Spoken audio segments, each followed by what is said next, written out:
La política es la organización civilizada y la convivencia, no es solo el poder. Hemos confundido poder político con política. La política es una palabra noble cuando la entendemos bien. Así que si confiamos en nosotros mismos, somos capaces de organizar, de comunicarnos, de dotarnos de confianza mutua, entonces podemos confiar en la política. Si se la dejas todo a los profesionales, las cosas cambian. Ya no puedes confiar lo mismo porque obviamente están buscando más poder.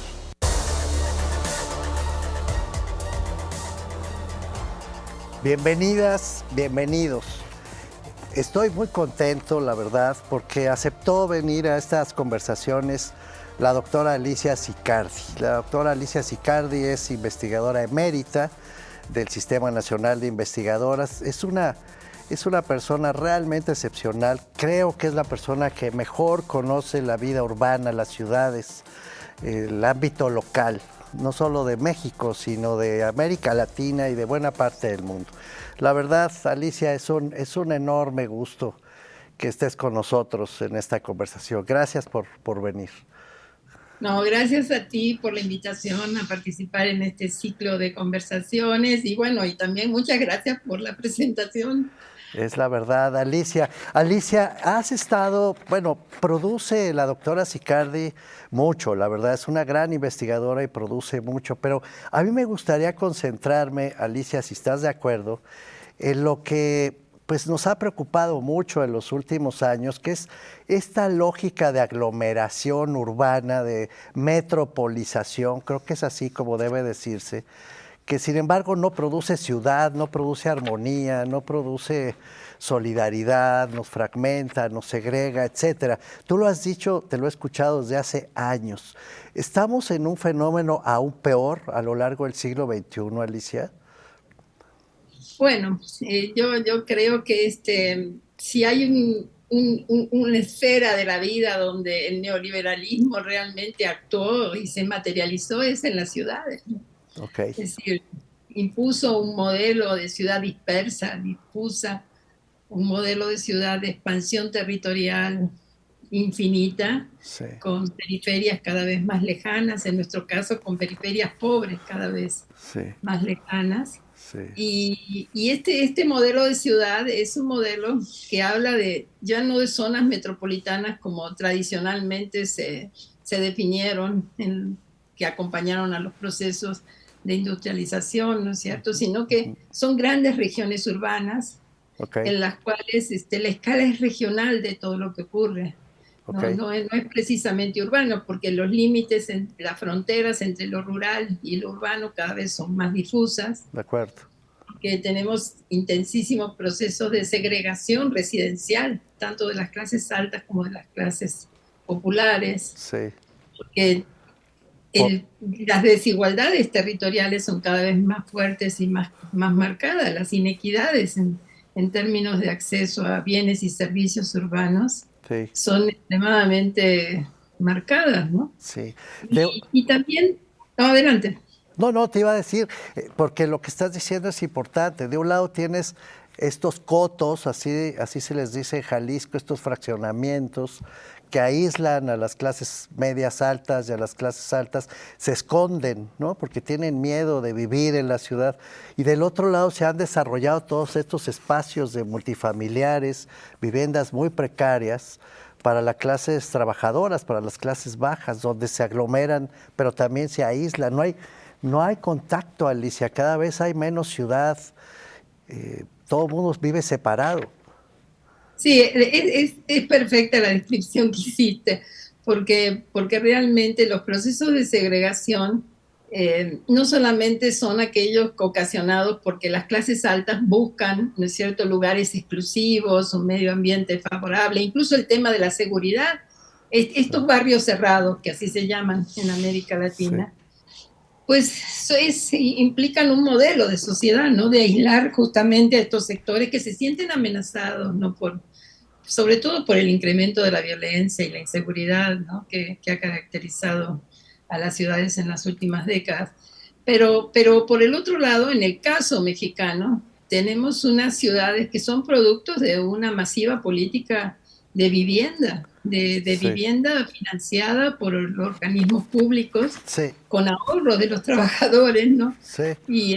y en las cuales la calidad no ha sido el criterio, sino los criterios financieros son los que han prevalecido en dónde se localizan estas viviendas, ¿no? Sí, antes de eso, déjame preguntarte esto, Alicia. Las calles han dejado de ser el lugar de encuentro. Corrígeme si me equivoco demasiado. Son grandes vialidades donde la gente se traslada, pero ya no convive. Y los parques, los espacios comunes, pues se han ido precarizando porque las clases otra vez, medias y altas, se encierran en grandes centros comerciales, otra vez aislándose, ¿no? Unas clases de otras. Así es, bueno, pues, es que yo creo que justamente la calle es el espacio público por excelencia, diría Lefebvre, ¿no? En la ciudad es la calle, es el entorno, o sea, las viviendas en sí no significan posibilidades de sobrevivencia social, ¿no? O sea, es algo que, no, que existe en función de un entorno en el que se localizan, ¿no? Sí. Y como tú bien señalas, el tema de las calles es importantísimo, porque no solamente le faltan equipamientos, ¿no? Sino también todo lo que tiene que ver con la cuestión ambiental, ¿no? Con la vegetación, con las plantas, Ok. con los árboles, ¿no? Que son fundamentales, ¿no? Porque sabemos que estamos en este momento en una situación de riesgo No, por bueno, todos los efectos del cambio climático. Estamos viviendo en estos momentos un calentamiento tremendo, ¿no? En nuestras ciudades. brutal. Y uno ve que construyen masivos conjuntos habitacionales sin plantar un árbol Sí, frente a las casas que se hacen, ¿no? sí. Entonces, en realidad es un concepto como muy miserable, ¿no es cierto?, de construcción del espacio urbano, con lo mínimo, con las yo diría que el motivo es el obtener altísimas tasas de ganancia Y exclusivamente, ¿no? nada más, Sin y de responsabilidad cortísimo social, plazo. sin Alicia, responsabilidad. tengo que hacer aquí un corte, pero me gustaría al regresar, si estás de acuerdo, que hablemos más de esto del medio ambiente. Te comentaba yo fuera de cámaras que tuve aquella conversación con varios ambientalistas que han venido, entre ellos Sergio Graf, que nos decía que si no corregimos el medio ambiente en las ciudades, no vamos a corregir el problema ambiental en el mundo entero. ¿Te parece que hablemos de eso al regreso? Vamos a un Sí, corte. claro. Venga, estamos con la doctora Alicia Sicardi. No se vayan, regresamos rápido.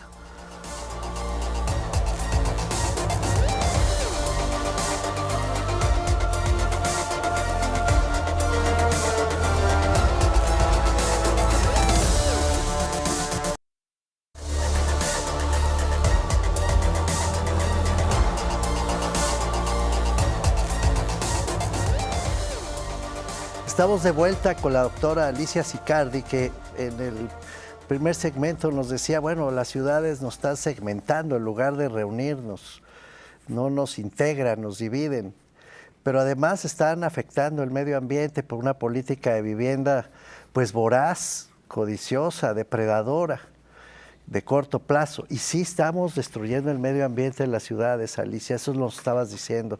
Me encantaría que nos explicaras hasta qué punto, qué está pasando. Bueno, yo creo que uno de los problemas así que afecta muchísimo al medio ambiente es la localización tan distante de los centros urbanos, ¿no? O sea, esta movilidad que obliga a que diariamente se trasladen las personas kilómetros y kilómetros para llegar a su trabajo, 2 y 3 horas de ida, 2 y 3 horas Sí, de caray. regreso en nuestras grandes ciudades, ¿no? Pues sí, Y bueno, por supuesto que eso implica medios de transporte público, pues sí. pero porque la mayor parte se traslada a través de transporte público, pero todo un incentivo al automóvil, ¿no? Al uso Sí, del automóvil, que las capas medias sí. tratan de resolverlo de esa manera, ¿no? Con muchos Eh, problemas, porque también hay problemas de movilidad, ¿no, Alicia? En las no, metrópolis. tremendo. Fíjate que el número de viviendas deshabitadas, de estas que se construyeron Ah, desde el año 2000 al 18, e inclusive creo que todavía siguen estos desarrollos, sí. se caracterizan por el abandono de esas ciudades. Tenemos cerca de 6 millones de viviendas deshabitadas, ¿Cómo? desocupadas. ¿Seis millones, dijiste? Eso dice el censo del 2020.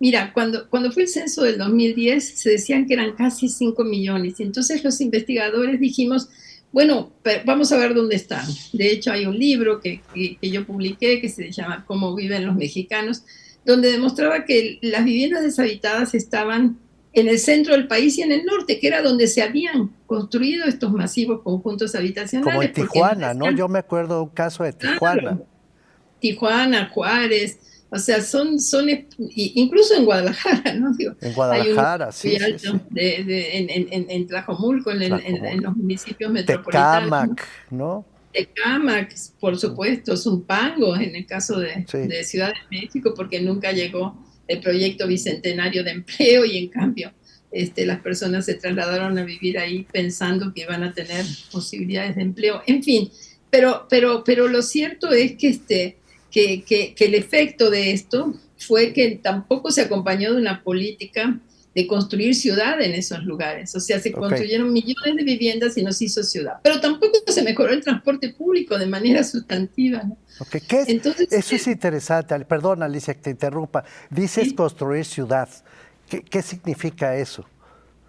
Bueno, justamente el espacio público, fíjate que en estos lugares no hay equipamientos, no hay hospitales, no hay Eso. escuelas muchas veces, los distintos niveles escolares tampoco existen, incluso el acceso a los centros comerciales para la alimentación.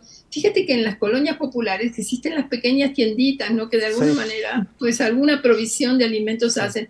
Pero esto lo vimos en una investigación que hicimos ahorita durante la pandemia, que quizás las personas que más sufrieron este distanciamiento social impuesto, este aislamiento, fueron los que vivían en esos conjuntos Claro. porque estaban aislados, porque viven aislados. ¿Cómo Y se en este llama? caso ¿Cómo se llama el libro, Alicia? Perdón, para que la gente lo pueda conocer. se Es, llama Habitabilidad, Entorno exacto, Urbano y Distanciamiento Social y es una investigación sobre 8 ciudades mexicanas. eso es.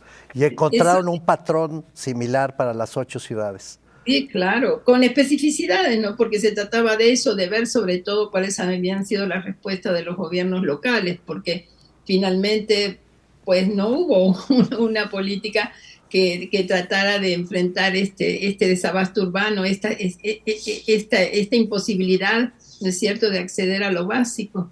Okay. Y lo que ocurría en estos grandes desarrollos habitacionales es que ni tenían la conectividad, por ejemplo, para hacer uso de compras en línea, ¿no? Ni la conectividad ni la tecnología necesaria, pero estaban a una distancia muy considerable en general de los supermercados, ¿no? De los Claro. lugares de abastecimiento O y de no los tienen. mercados, porque los mercados también han ido perdiendo Los presencia, ¿no? mercados estaban cerrados, pues no, los Sí, mercados dejaron de funcionar claro, en porque la pandemia. esa fue una decisión que fue acertada, ¿no? Digo, pero entonces creo que fueron los sectores más afectados por todo esto.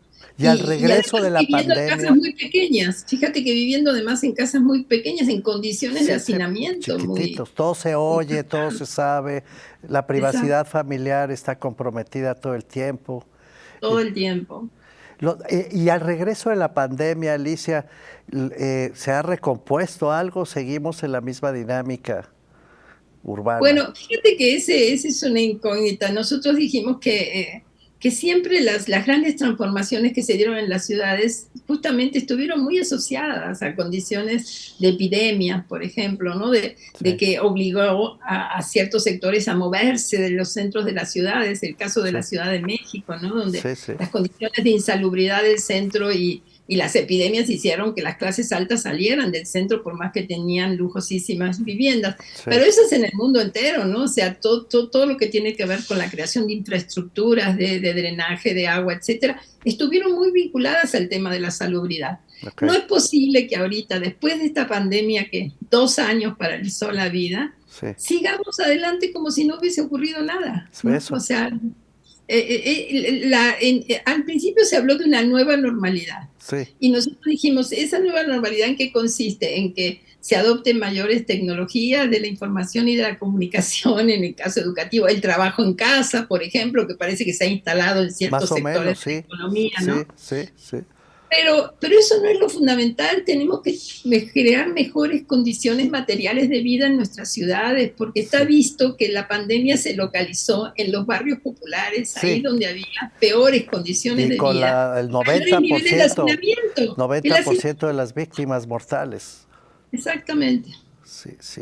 Alicia, estamos ya prácticamente al final de este segundo corte, pero me preocupa la seguridad. No, no te quiero preguntar de una vez, pero también influye, ¿no? Todo este problema que estamos viviendo ya de suyo, que estamos arrastrando, se conecta además con muchas violencias urbanas. ¿Es correcto? Efectivamente, fíjate, Sí, mira, hay lugares que es inexplicable que te ocupen los primeros lugares de violencia. Es sí. decir, lugares donde se concentra el mayor desarrollo económico, como es el caso de Guanajuato, el municipio de Silao Sí. concretamente. Ah, eso es importante porque tú lo has estudiado mucho. Déjame hacer un corte aquí y si te parece regresamos a hablar de ese tema en particular. Okay. Estamos con la doctora Alicia Sicardi. No se vayan, es muy, muy interesante. Volvemos rápido.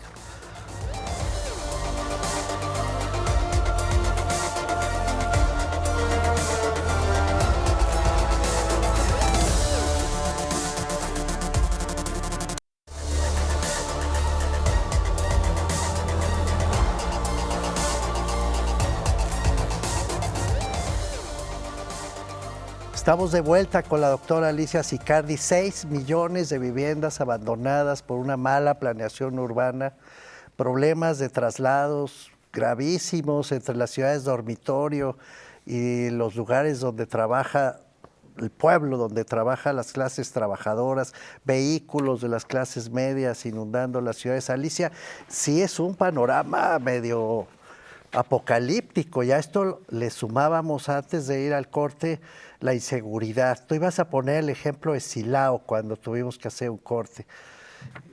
Sí, mira, yo no quiero transmitir una imagen catastrofista porque siempre Ok, fui contraria a eso. Creo que las ciudades son una maravilla, ¿no? Digo, ok, ok, ok. son, Bueno, son, son, y nuestras ciudades, ¿no? O sea, este es un país con un número de ciudades que realmente ofrecen ciertos espacios con una calidad de vida impresionante. El problema es la desigualdad que tenemos en las ciudades, pues ¿no? sí, porque es calidad de vida para unos cuantos, ¿no? Para Exacto, quienes pueden exacto. pagarla. Claro, no, o porque tenemos también, ¿sabes qué? Un patrimonio cultural, arquitectónico, histórico en algunas ciudades Ok, que es de acuerdo, increíble, ¿no? Digo, y en otras tenemos cercanías con lugares de naturaleza fantásticos, todas las zonas de playa. de Y acuerdo, también tenemos nuestras ciudades fronterizas, ¿no? Que cumplen un rol fundamental, ¿no es cierto?, en ok, términos de empleo, de movilidad, etcétera. En fin, no quiero dar esa imagen catastrofista, de pero acuerdo. siempre me he preguntado, ¿por qué en un lugar como Guanajuato, donde se concentra la industria automotriz, la industria de autopartes, las tecnologías, ¿por qué en el municipio de Silao tenemos esos elevados niveles de pobreza que son inexplicables y por supuesto acompañados de violencia e inseguridad, ¿no? Es decir, ¿por qué los trabajadores de esas grandes empresas multinacionales no viven en ese municipio? Bueno, porque no hay vivienda, porque no hay ciudad, Ok, porque otra se vez. trasladan diariamente, incluso se trasladan a veces en bicicleta, fíjate, desde sus ciudades donde duermen, ¿no es cierto?, para llegar todos los días al ¿Desde trabajo. León o dónde duermen? Sí, no, en Celaya, en cualquiera de las ciudades Ándale, más o menos centradas. cercanas. Y si no, si también nosotros cuando hicimos el estudio de Silao, Sí, que pensamos que podía detonar todo un proceso de desarrollo urbano importante, de esto ya hace como unos 5 o 6 años, pero fíjate que la idea ahí era que los trabajadores pudieran vivir. Y lo que también percibimos fue que dormían en Silao en condiciones inexplicables, ¿no es cierto? Muchos de ellos, sobre todo los que tienen más bajo salario, no eso. los especializados, ¿no? Vivían y los procesos, por ejemplo, sociales eran gravísimos. El tema de la prostitución, por ejemplo, ¿no? Bueno, Es que es una realidad. Tú necesitas crear condiciones materiales de vida adecuadas para que haya una vida social, ¿no es cierto?, acorde a las necesidades humanas, ¿no? Es decir, a que puedan vivir familias en ese entorno. Y eso no se ha dado. Entonces, cuando se pone sobre la mesa todos los índices de violencia que hay en esas zonas, uno se pregunta, a ver, yo entiendo que haya pobreza, violencia, etcétera, en zonas donde no hay desarrollo económico, pero aquí donde está concentrado el mayor desarrollo económico del país, ¿no es cierto? Sí, sí. ¿Cómo es posible que no percibamos que el territorio incide mucho? Mira, Mauricio, yo lo que he dicho, y esto me parece que es importante, es que durante mucho tiempo nosotros dijimos que el territorio expresaba, ¿no es cierto?, las condiciones socioeconómicas que existían en el país. Bueno, yo creo que es más que eso. El territorio Cierto. es un creador de grandes desigualdades. Exacto. Amplifica estas desigualdades estructurales, Sí, ok. porque a esas limitaciones socioeconómicas tú le agregas toda esta inequidad, el no acceso, ¿no es cierto?, a bienes y servicios urbanos. No tenemos una única ciudadanía urbana, no. Tenemos toda una fragmentación de ciudadanías posibles que es inexplicable, porque es una tarea del gobierno construir una ciudad, eso no es una tarea personal. Nos quedan 2 o 3 minutos, Alicia, en esta conversación. ¿Cómo le hacemos, Alicia, para poder garantizar lo que tú has llamado, y los especialistas como tú, el derecho a la ciudad? Bueno, esa fue una gran ilusión, fíjate, porque en el 2016 incluso logramos que se actualizara la ley de asentamientos humanos, ordenamiento territorial y desarrollo urbano, y ahí entró el concepto del derecho a la ciudad. Sí. Ahí se colocaron mecanismos de coordinación metropolitana, espacios de participación, los observatorios ciudadanos y demás. Y la verdad que yo no veo que eso haya transformado el modo de gobernar, ¿no? Es decir, no creo que los programas de gobierno se sustenten en la legislación. Y el caso quizás más llamativo es la Ciudad de México, porque la Ciudad de México aprobó una constitución en el 2017, una de las pocas constituciones que existen en el mundo, y por eso es tan observada y tan bien evaluada internacionalmente. Y esa constitución no sirvió para la construcción de un programa de gobierno. Es decir, ahí el derecho a la ciudad es el eje de esa constitución. Sí, así es. Y los ciudadanos podemos hacer algo, Alicia, porque se le pide demasiado a la gente, ¿no? Y sobre todo a la gente de bajos ingresos. La descripción que hiciste hace un momento, tienes razón, no debemos apuntar hacia el catastrofismo, pero la verdad es que sí es terrible la forma de vida de la gente más pobre, Alicia. Sí, es que la debilidad de las políticas urbanas en el contexto de las políticas públicas es tremenda, ¿no? O sea, de hecho tuvimos una política de vivienda muy estructurada que uno, bueno, pues por supuesto que la critica, pero la política de desarrollo urbano es inexistente. O sea, este es uno de los, de los efectos más claros del neoliberalismo, ¿no? Sí. Si hay un espacio de desregulación, de no intervención, de crear condiciones para que actuara de manera voraz el desarrollo inmobiliario, es en el desarrollo urbano, ¿no? Sí, a nivel local, estatal y federal. Y son auténticas mafias las que hay detrás. La verdad, ha habido escándalo tras escándalo, actos de corrupción detrás de otros, uno detrás de otros, justo en torno del desarrollo de estos grandes conjuntos inmobiliarios, edificios, fraccionamientos. Está muy contaminado, Alicia. Vas a tener... Pero sí hay lucha, ¿eh? Sí, sí. Yo siempre digo, mira, que acá hay dos modelos de ciudad. De la ciudad neoliberal, ¿no es cierto? Eso. Es decir, que definitivamente es el que se impuso. Pero también está este modelo de derecho a la ciudad que enarbolan las organizaciones sociales y civiles, la academia, los técnicos progresistas y en algunos municipios que realmente dicen que estos dos modelos de ciudad coexisten conflictivamente. De acuerdo. ¿No? Es decir, de acuerdo. Que hay posibilidades de hacer cosas y, por ejemplo, en la Ciudad de México en este momento... A pesar de todo se mueve, ¿no? Claro, de utopías, por ejemplo, en la Ciudad de México, que son proyectos fantásticos de integración urbana, ¿no? Que cambian la vida de la gente. Tenemos que hablar de eso, Alicia. Te tengo que comprometer públicamente a que vengas a otro programa en otro momento para poder conectar incluso con otro de tus grandes temas, la política social, pero ahora se nos acabó el tiempo. No, muchas gracias por la invitación. Gracias, Alicia. Es un honor de veras que hayas estado con nosotros. Para mí. Siempre aprendemos mucho de la doctora Alicia Sicardi y nos vemos en la siguiente conversación. Muchas gracias.